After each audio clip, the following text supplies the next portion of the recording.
어떤 분이요, 이렇게 고백합니다. 내가 이렇게 된 것은 내 어머니의 신앙과 기도 때문이다. 그 어머니는 자기들이 어렸을 때부터 보면 항상 새벽에 일찍 나가서 하나님께 기도하고, 그리고 겨울에도 여름에도 피곤해도 시장에 나가서 또 나물도 팔고 자녀를 돌보고 이렇게 하셨다는 거예요. 그래서 자라고 보니까 어머니의 신앙이 자기의 신앙이 됐고, 어머니의 기도가 자기의 삶 속에 그대로 열매로 나타났다는 겁니다. 그래서 이 아들이 이렇게 말합니다. 나는 어머니의 기도하는 어머니를 통해서 기도를 배웠고, 하나님을 신앙하는 그 신앙을 통해서 나는 신앙을 배웠습니다. 내 어머니는 기도하는 어머니요, 신앙의 어머니입니다. 사람이 이렇게 살아가는 모든 순간순간에 그 어머니가 자녀를 위해서 올렸던 기도가 헛되지 않고 열매를 맺는 것입니다. 그래서 우리 기도는 중요합니다. 우리는 기도하고 있습니까? 여러분은 계속해서 기도하고 있는 제목이 뭡니까? 어떻게 기도하고 있습니까? 기도가 쉽습니까? 어렵습니까? 그래서 오늘 앞뒤로 좌우로 보시고 축복하십시다. 하나님께 가까이 하시고 기도합시다. 제자들이 예수님이 기도하시고 난 다음에 오셨을 때 궁금증이 일어납니다. 왜냐? 기도에 대해서 갈급함이 일어납니다. 기도는 그냥 되어지지 않거든요. 내 기도가 변화가 일어나려면 갈급함이 있어야 됩니다. 얼마나 궁금했던지 그들을 가르쳤던 서기관이나 바리새인의 기도와 다른 예수님의 기도를 보고, 주님 우리에게도 기도를 가르쳐 주옵소서. 요한이 제자들에게 기도를 가르쳐 준 것처럼 우리에게도 그런 기도를 가르쳐 주옵소서. 그렇게 요청에 시작해서 예수님이 오늘 이 말씀을 하시죠. 마태복음 6장 9절부터 시작되어지는 주기도문하고 거의 흡사한 기도인데, 예수님이 직접 기도하신 것이 아니라 기도를 가르쳐 주시는 하나님의 말씀입니다. 그런데 예수님이 기도를 시작하시면서 이렇게 말씀하십니다. 어떻게 해요? 자, 2절을, 본문 2절을 우리 같이 읽습니다. 예수께서 이르시되 너희는 기도할 때에 이렇게 하라. 아버지여, 이름이 거룩히 여김을 받으시오며 나라가 임하시오며. 예수님께서 기도를 가르쳐 주시면서 하시는 말씀이 기도할 때에 이렇게 하라 되어 있습니다. 이렇게가 어떤 방법일까요? 영어 성경을 가지고 계신 분 보면 how to 이렇게 하라는 것도 아니고 method 방법도 아닙니다.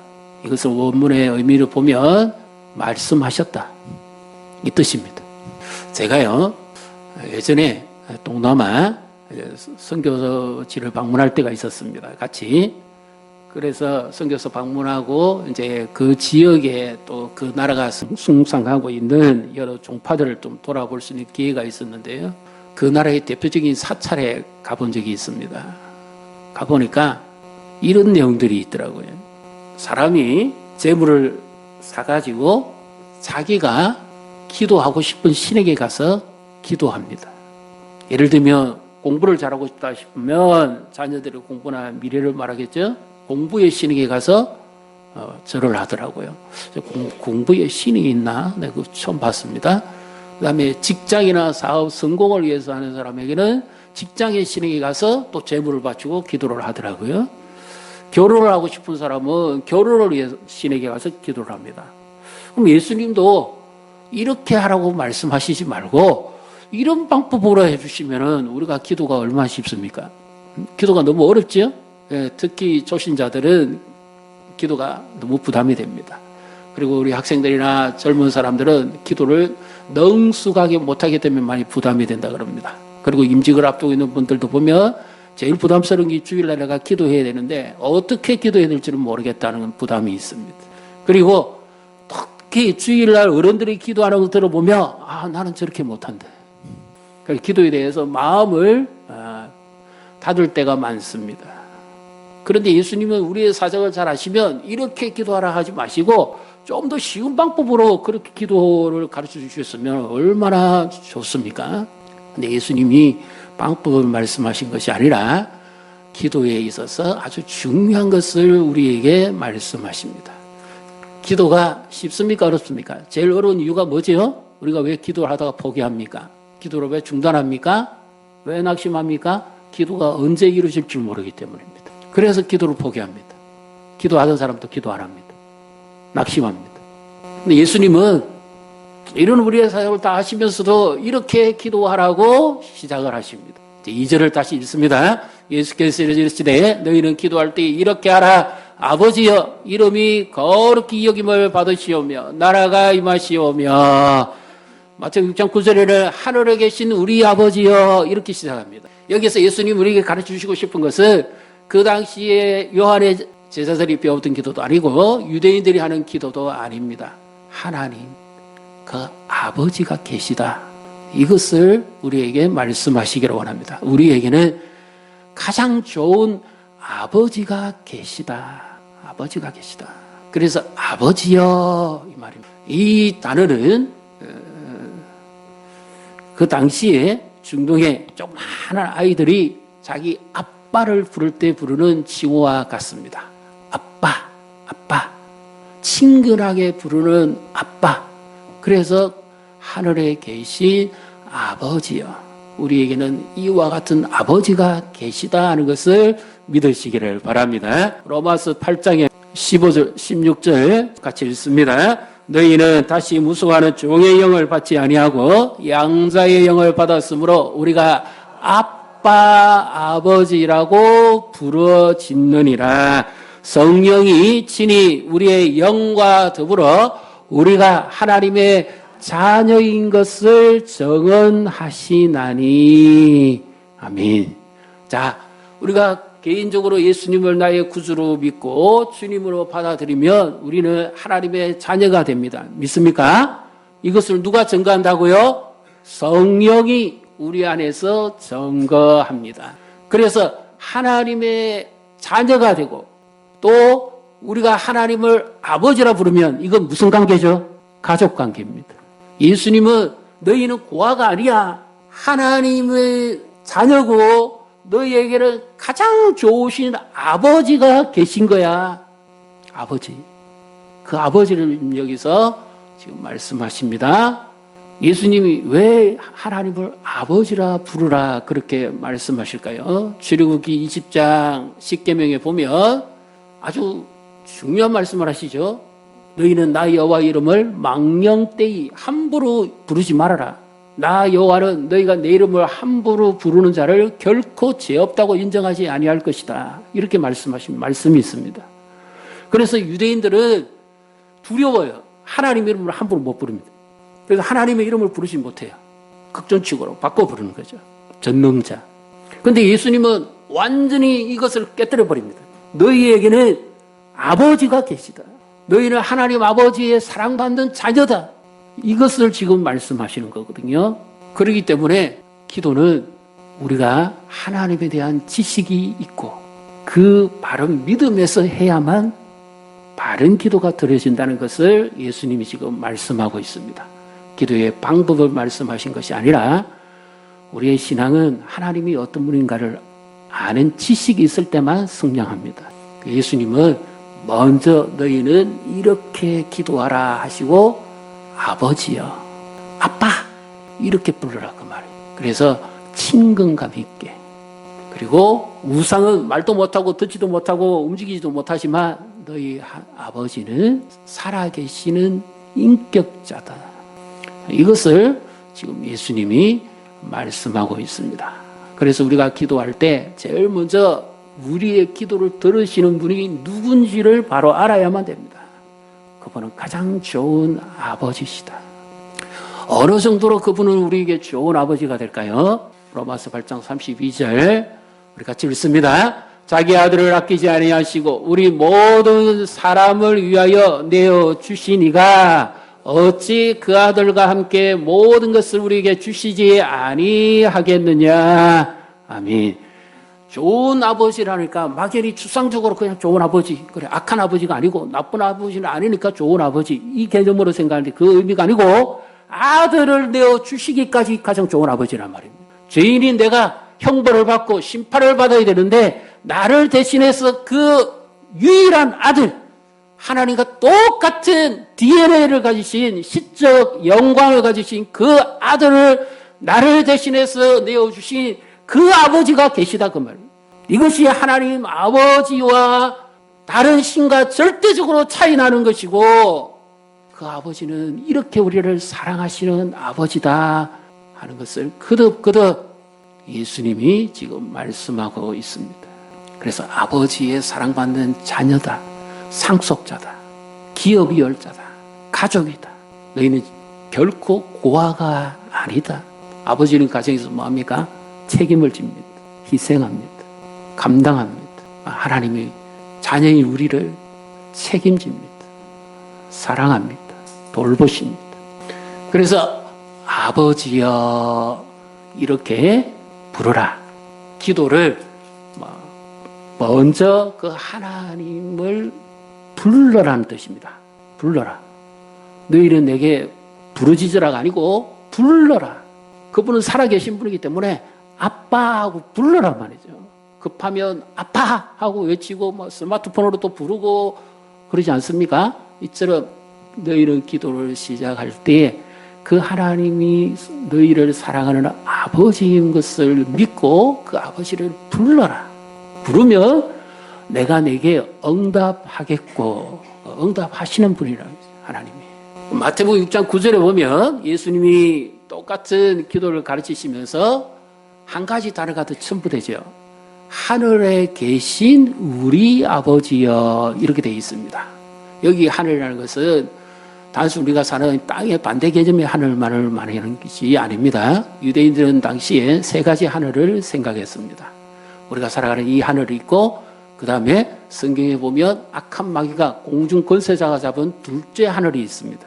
그리고 사도 바울이 경험한 세 번째 천국이라고 하는 하늘이 있죠.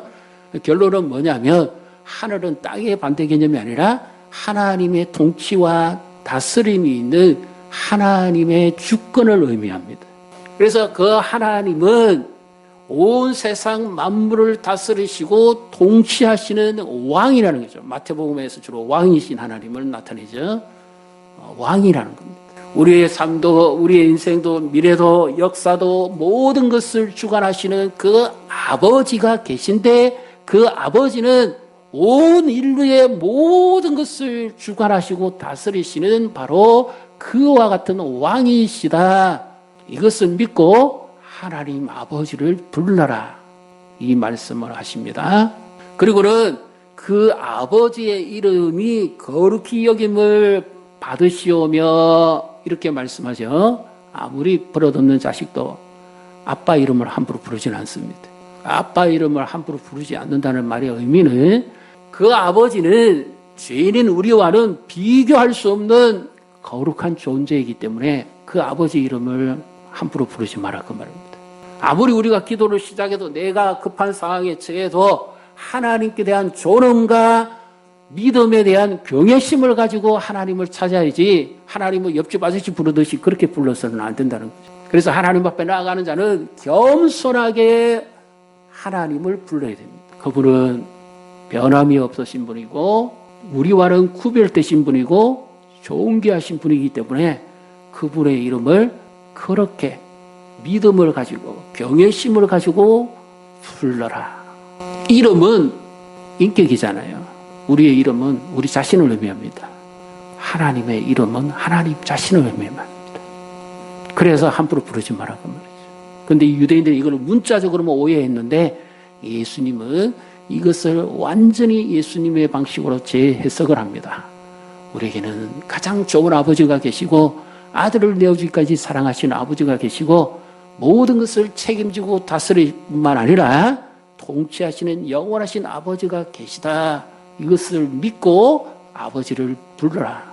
그 다음에 나오는 말씀이 뭐죠?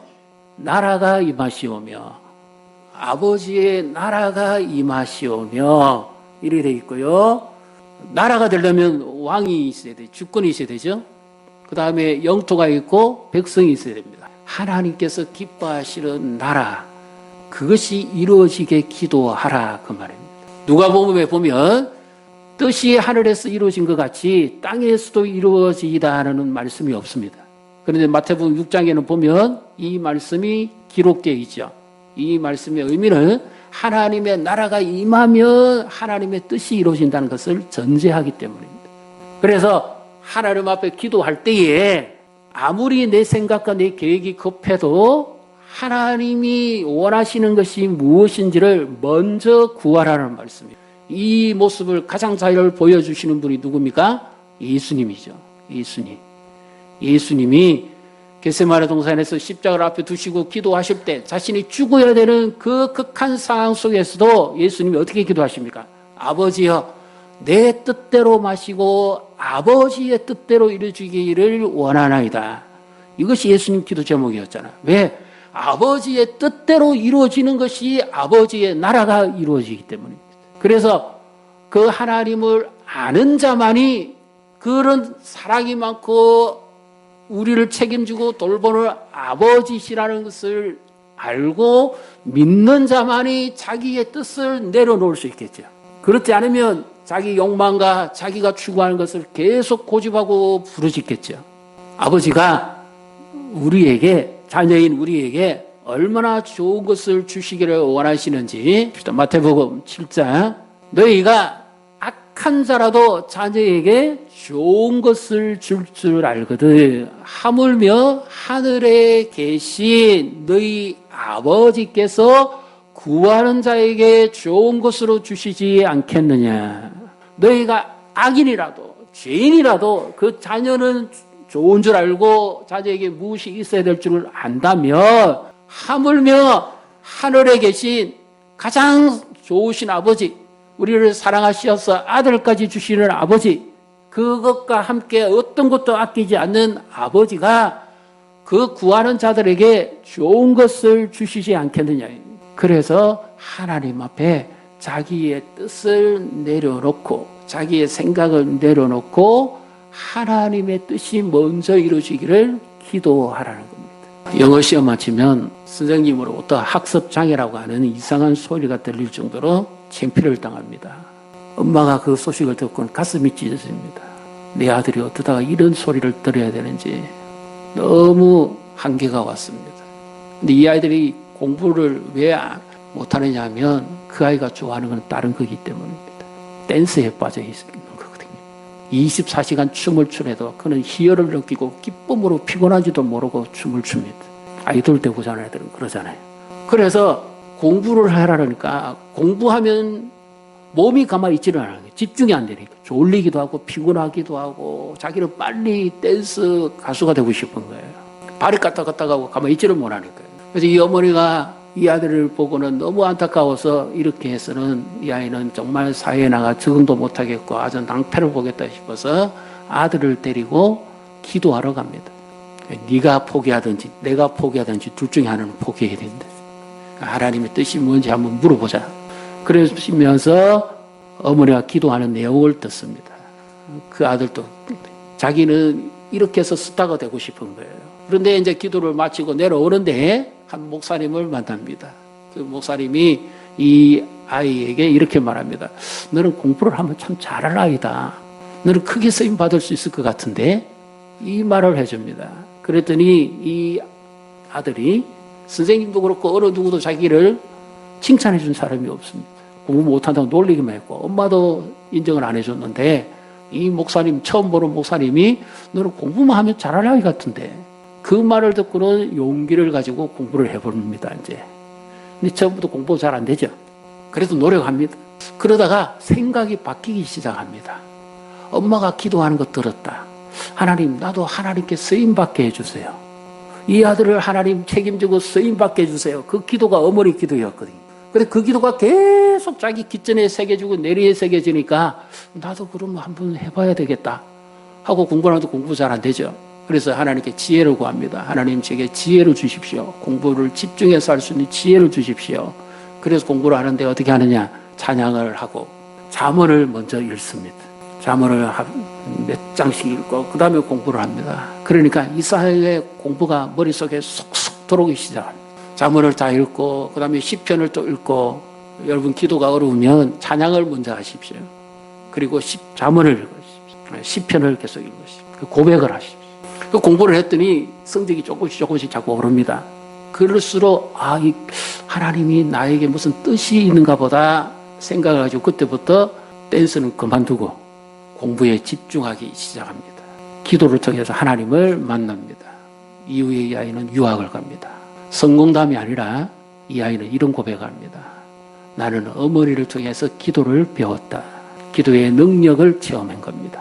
자기 뜻으로 고집하고 살았으면 스타가 됐겠습니까? 못 됐겠죠. 하나님의 뜻이 무엇인지를 알게 해주십시오. 그렇게 기도하고 엎드렸더니 하나님께서 그의 삶을 인도해 주신 것을 기도를 통해서 경험하게 된 겁니다. 기도가 얼마나 중요합니까? 그러니까 앞으로 가보지 아니한 미래와 내 계획을 기도를 통해서 하나님의 인도하심을 받을 수 있습니다. 믿습니까? 우리를 향한 계획보다 하나님의 계획이 훨씬 더 선하고 좋은 것이라는 것을 기도를 통해서 경험할 수가 있습니다. 그렇게 살아왔기에 하나님 아버지가 얼마나 좋으신 분인지 하나님 아버지를 알기에 기도하는 겁니다. 그때 비로소 내 뜻을 내려놓고 포기합니다. 내가 원하는 대로 되지 않을지라도 하나님은 내가 알지 못하는 더 나은 계획을 가지고 계신 분이다. 이것을 기도를 통해서 계속 경험해 가면서 모든 것을 합력해서 선을 이루시는 분이다. 믿습니까? 그래서 우리가 계속 기도해야 됩니다. 언제 이루어질지 안 이루어질지는 그 내 능력이 아니에요. 내 주권에 있지 않아요. 하나님은 때와 시기도 가장 좋은 방법으로 하나님이 응답하십니다. 그래서 아버지를 알아야 우리는 믿음이 생기고 아버지를 알아야 기도할 수가 있습니다. 가장 좋은 아버지가 계시다. 그 아버지를 믿고 의지하고 그 아버지를 찾으라. 불러라. 그리고 그분께 아뢰라. 그리고 그분의 뜻을 구해라. 자, 앞으로 이번 돌아온 토요일이 3.1절이죠. 우리나라의 일제강점기 때 얼마나 나라가 어둡고 절망적이었습니까? 앞도 보이지 않는 그 두려움과 황폐함 속에서 한 소녀가 하나님을 찾습니다. 그 추운 날씨에 전남 매봉산에 올라가서 어린 조카를 데리고 3일 금식을 하면서 하나님을 찾습니다. 그랬는데 처음에는 하늘이 새뚜껑처럼 따진 것처럼 캄캄하고 아무런 반응이 없습니다. 근데 3일째 밤에 갑자기 하늘로부터 빛이 임하면서 그 소녀의 심령에 파고듭니다. 그 이후에 이 소녀의 힘이 영혼에 충만함으로 하나님의 임재가 느껴집니다. 일제의 군합발도 이기고 창칼도 이길 수 있는 무서운 은혜가 그에게 임합니다. 그리고는 그가 부르짖어 기도합니다. 하나님이여, 저 외를 물리쳐 주시고 이 나라 조선의 독립을 주옵소서. 이 기도가 불처럼 타올라가지고 3.1 만세 운동이 시작됩니다. 사람들이 처음에는 냉랭하고 전혀 반응도 없다가 이 기도의 도화선에 불타오르는 순간부터 사람들의 심령도 뜨거워지면서 기도하기 시작합니다. 그리고 3.1 만세 운동을 시작합니다. 전 세계가 놀랐습니다. 이 나라의 새로운 역사가 시작되는 것, 바로 한 소녀의 기도에서부터 시작되었습니다. 지금 우리가 기도해야 됩니다. 이 나라를 하나님 부흥케 해 주옵소서. 다시금 주님이 기뻐하는 나라로 돌아가게 하옵소서. 하나님의 의가 이루어지게 하시고 하나님의 뜻이 나타나게 해 주옵소서. 지금은 기도해야 될 때입니다, 여러분. 나라의 미래가 주의 손에 달려 있습니다. 악한 마귀에게 뺏기면 안 돼요. 사람이 다스리게 하면 안 돼요. 나라가 살아야 내 개인도 삽니다. 나라가 살아야 사회도 삽니다. 나라가 살아야 우리의 자녀도 삽니다. 나라가 살아야 교회도 삽니다. 지금은 기도하셔야 됩니다. 기도하는 내 기도를 하나님이 들으시고, 아까 그랬죠. 내 기도하는 것이 가장 즐겁다. 기도에 힘든 분은 가장 지겹다 그럽니다. 하나님 아버지를 모르면 기도가 지겹습니다. 언제 이루어지나? 하나님 아버지를 모르면 기도가 제일 힘듭니다. 또 해야 되나?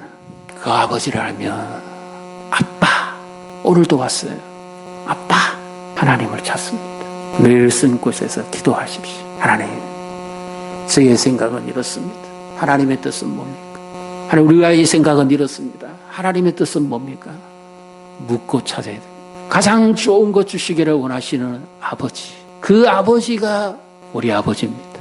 우리의 삶도 미래도 인생도 역사도 나라도 주권도 모든 것을 다스리시는 만왕의 왕이신 아버지, 내가 아직 가보지 않았지만 내 미래까지도 아시고 나를 선한 길로 인도하시는 바로 그 아버지, 이 아버지를 의지하고 믿고 기도할 때 우리가 풍성한 삶을 누리고 기도의 능력을 체험하고 아름다운 역사를 경험하게 될 줄 믿으시기를 주님의 이름으로 축복합니다.